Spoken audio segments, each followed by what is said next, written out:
అందరికీ నమస్కారం. ఈ రోజు మాధురి పుట్టినరోజు. మీరు చెప్పక్కర్లేదు రాజా, ఈ రోజు 2 స్టేట్ లో ఉన్న మన ప్రజలందరికీ కూడా తెలిసిపోయింది నా బర్త్డే. ఇది చాలా తక్కువ మందితో చేసుకుందాం అనుకున్నా, కానీ అందరికీ తెలిసింది. ఏదైనా ప్రజల ఆశీస్సులు మనకున్నాయి, ప్రజలకు వాస్తవాలు చెప్పాల్సినటువంటి అవసరం ఉంది. కాబట్టి నిన్న జరిగినటువంటి ఒక రియల్ ఎస్టేట్ టీం అంతరం కూర్చొని రియల్ ఎస్టేట్ ఎక్స్పాన్షన్ కోసం మాట్లాడే దానిలో జరిగినటువంటి సమావేశం. ఆ సమావేశంలో పార్దు అన్నటువంటి ఒక రియాల్టర్ ఇదంతా ఆర్గనైజ్ చేశారు. కానీ ఆయనకి తెలియదు ఆ ఫామ్ హౌస్ వాళ్లే లైసెన్స్ తీసుకున్నారు, పర్మిషన్స్ తీసుకున్నారని చెప్పారు వాళ్ళు. ఆయన అది క్యాజువల్ గా తీసేసుకున్నాడు.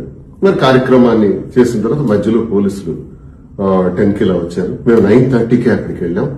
వాళ్ళు రావటం, అక్కడ చెక్ చేయటం, ఏవో బాటిల్స్ ఉన్నాయని, లిక్కర్ బాటిల్స్ ఫారెన్ ఉన్నాయని అని వాళ్ళు అడగటం, అవన్నీ కూడా చెక్ చేసుకోవటం.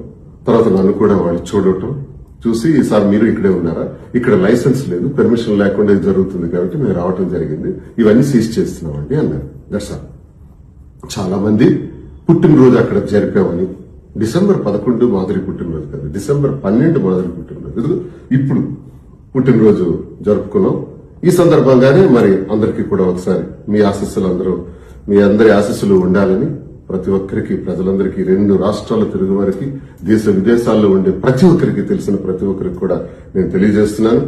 అది ఆ లైసెన్స్ లేదన్న విషయం తెలియక మేము వెళ్ళటం జరిగింది.